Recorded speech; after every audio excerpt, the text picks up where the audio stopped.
conversar com a doutoranda e mestre em Ciências Humanas e Sociais na Universidade Federal do ABC e pesquisadora do Laboratório de Tecnologias Livres, Joyce Souza.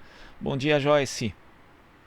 Bom dia, Glauco. É um prazer estar aqui com vocês e também com os ouvintes da Rádio Brasil Atual. Isso, muito obrigado. A gente que agradece a sua participação também com transmissão aqui pela TVT e pelos nossos canais do YouTube.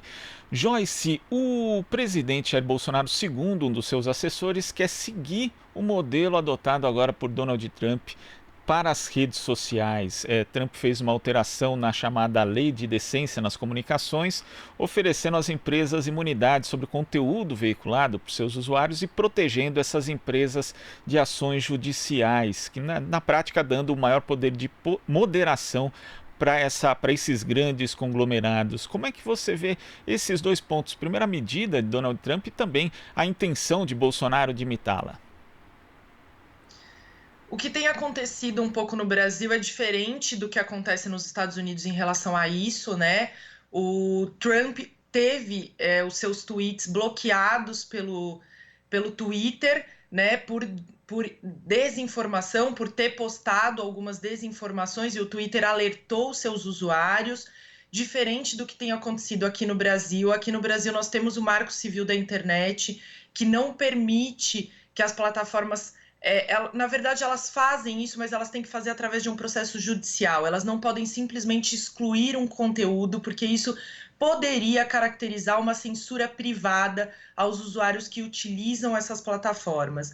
Então, o Marco Civil ele já traz esse debate. O que acontece que tem tramitado no Congresso Nacional é um projeto de lei, né, que é a Lei Brasileira de Liberdade, Responsabilidade e Transparência na Internet, que ela é proposta pelos deputados Felipe Rigoni e Tabata Amaral, e na Câmara, e no Senado Alexandre Vieira, né, que é uma lei que no Senado é o PL 2630 de 2020. Esses PLs vão discutir essa questão do poder das plataformas e da responsabilização das plataformas em relação aos conteúdos. Mas são cenários um pouco diferentes do que tem ocorrido com Donald Trump e o que tem ocorrido aqui. Agora, Joyce, que análise você faz justamente desse projeto de lei, né, que em tese já sendo chamado aí de lei das fake news? Quais os problemas e quais os méritos que ele tem na sua avaliação? Eu acredito que o grande mérito que os PLs trazem é o debate sobre a desinformação que tem ocorrido, né? Então, isso é um debate que a nossa sociedade precisa fazer, precisa ser investigado o que está ocorrendo com as fake news, porque, na verdade, as fake news elas são resultado de uma ação organizada com altíssimos investimentos. Então, não é um caso isolado, não é apenas uma pessoa ou duas pessoas, é sim uma ação organizada. Então, os PLs eles trazem esse debate, porém, a forma que eles foram conduzidos sem um debate amplo público. Então, por exemplo, ele teve uma consulta pública sem ampla divulgação, que teve apenas 10 dias de duração.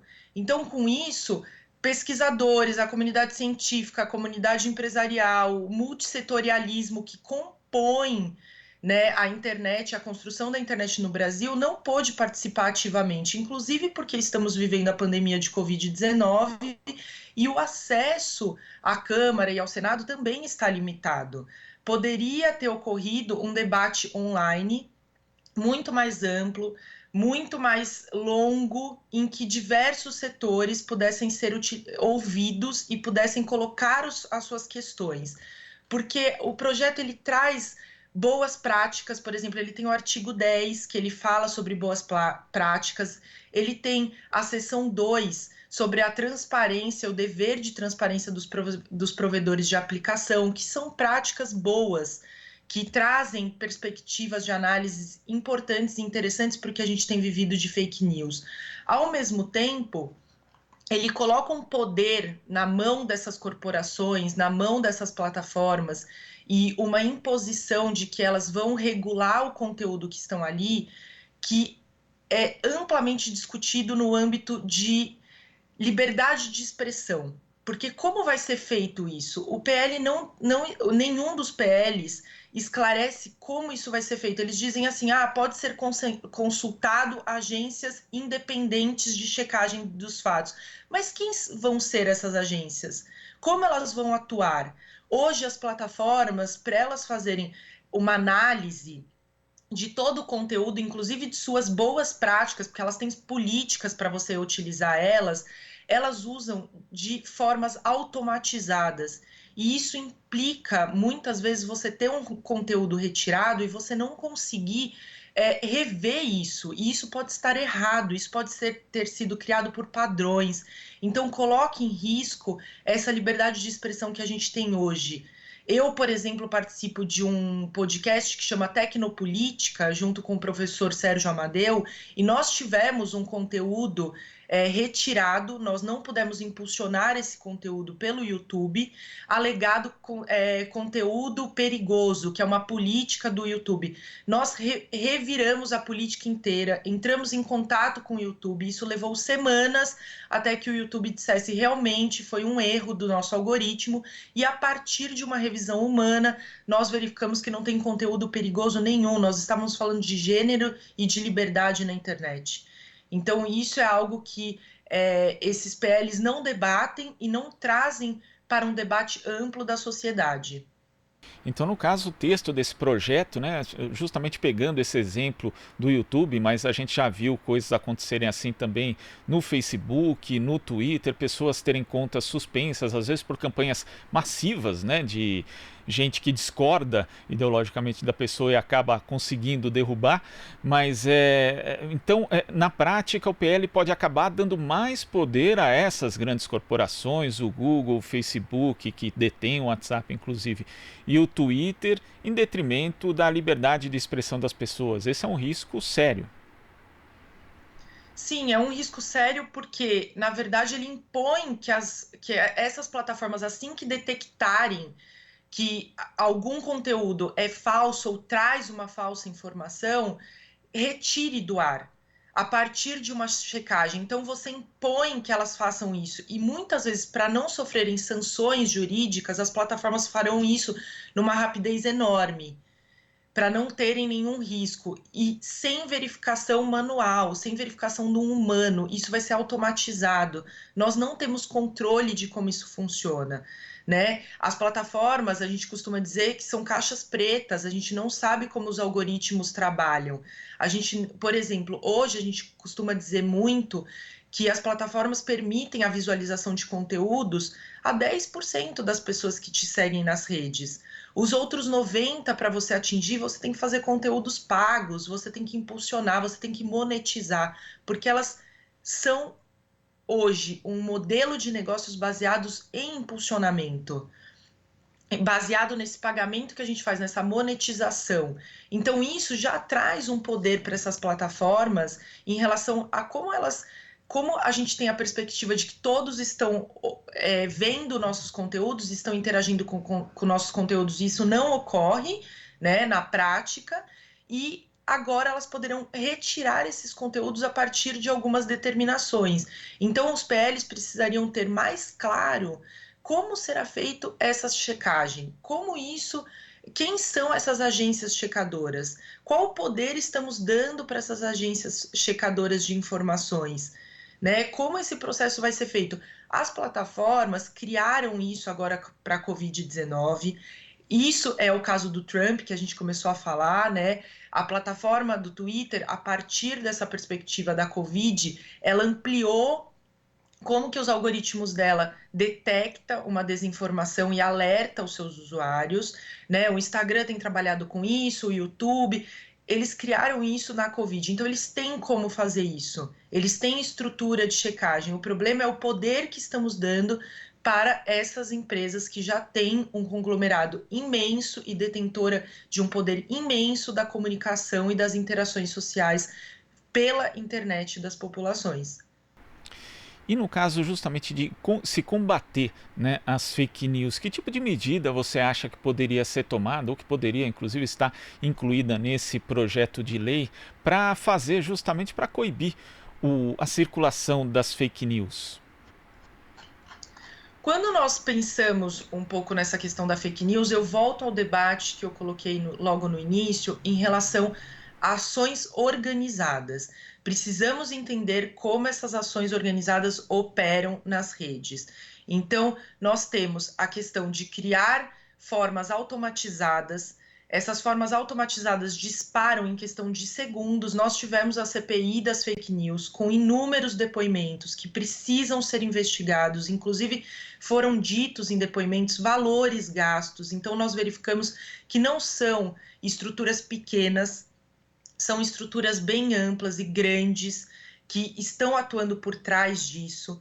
Quando a gente vai para alguns outros países que já detêm de leis, inclusive mais robustas, né, seja do direito aos dados pessoais, que isso é outra implicação do PL, né, das plataformas de repente acessarem dados, já acessam, mas acessarem ainda mais dados pessoais por conta desses PLs, que é algo que a nossa Lei Geral de Proteção de Dados tem tentado solucionar, apesar de não estar em vigor ainda, de existir toda uma pressão de que ela não entre em vigor neste ano, mas acredito que entrará em agosto.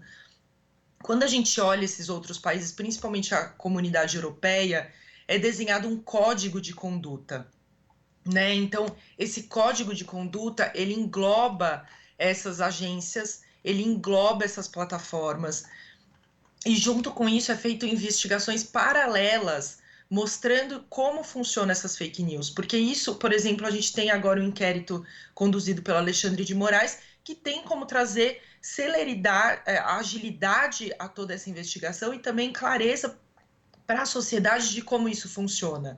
Né? Então, isso não está determinado nos PLs. Os PLs estão dando uma condição maior para que as empresas façam isso, né? E sem uma participação social clara e civil, por exemplo, da sociedade. E dentro desse seu diagnóstico, né, Joyce, a gente vê que um dos grandes problemas, talvez o principal, esteja justamente nessa questão da concentração econômica, né? Essas redes sociais, na verdade, estão concentradas em pouquíssimos grupos e eles acabam tendo poder demais, né? O que numa democracia é sempre prejudicial. Sim, eles criaram hoje um modelo de negócios baseado na venda e na coleta de dados pessoais, principalmente para o setor de marketing, né? Então, hoje eles têm o acesso. Desculpa, hoje eles têm um acesso muito grande a esses dados. Você imagina que cada busca, cada vídeo, cada notícia é uma forma de você criar micro-targeting. Então, hoje, essas empresas são uma das mais valiosas, são as mais valiosas do mundo, estão entre as 10 mais valiosas do mundo, e com isso elas criaram, a gente poderia inclusive dizer um monopólio, né? Um monopólio de comunicação tem caminhado para isso, ainda não é totalmente caracterizado um monopólio, mas tem caminhado cada vez mais para isso, devido ao modelo de negócios que eles criaram. Então, claro que também é interessante essas plataformas manterem todo o impulsionamento que existe nelas com fake news, sim, porque elas conseguem fazer um microtarget e entregar para as pessoas que fazem impulsionamento algo muito concreto e direto. Qual é o público que você quer atingir? Então, por exemplo, se a gente for fazer qualquer impulsionamento hoje numa rede, você tem idade da pessoa, você tem o sexo da pessoa, você tem a região onde ela reside. Em algumas plataformas você tem o celular que essa pessoa utiliza. Por quê? A partir do celular, você verifica o poder aquisitivo dessa pessoa. Então, por exemplo, se a pessoa tem um iPhone que acabou de ser lançado, ela pagou em média no nosso país R$ 8.000 num celular. Então, ela tem um poder aquisitivo diferente de uma pessoa que tem um celular mais comum, que custa R$ 800, 600, 500. Né? Então, você consegue determinar isso e o seu impulsionamento ele é muito mais preciso. Quando eu determino que meu impulsionamento é mais preciso e que eu atinjo, automaticamente eu passo a fazer mais e mais dentro dessas plataformas, né? Então, claro que existe todo um mercado que gira em torno das fake news dentro dessas plataformas, que isso é interessante para o modelo de negócios, mas ao mesmo tempo o PL dá mais importância para esse modelo, dar mais importância para o que as plataformas podem fazer com os conteúdos que estão lá, ao invés de dizer os usuários têm direitos dentro das plataformas. Então, por exemplo, se eu tiver um conteúdo retirado, com quem eu falo? Se tiver um erro nesse conteúdo, com quem que eu converso? Quando nós tivemos o nosso caso no YouTube, nós tivemos que emitir dentro da plataforma um chamado. Esse chamado levou 5 dias para ser respondido, para dizer que teria uma análise humana. Depois dessa análise humana, foi liberado o nosso podcast dentro do canal. Isso prejudicou a informação, prejudicou o acesso à informação. Então, se for algo que nós precisamos urgente, né? Se for uma notícia que é do momento, como ficam as pessoas que não conseguem propagar essas notícias? E isso também vai para os veículos de comunicação que utilizam essas plataformas. O risco também é grande nesse sentido. Tá certo, Joyce. Muito obrigado pela sua participação aqui no Jornal Brasil Atual e até a próxima. Eu que agradeço. Cuidem-se bem e até a próxima. Até. Conversamos aqui com a doutoranda e mestre em Ciências Humanas e Sociais na Universidade Federal do ABC e pesquisadora do Laboratório de Tecnologias Livres, Joyce Souza. Você está ouvindo Jornal Brasil Atual. As notícias que os outros não dão.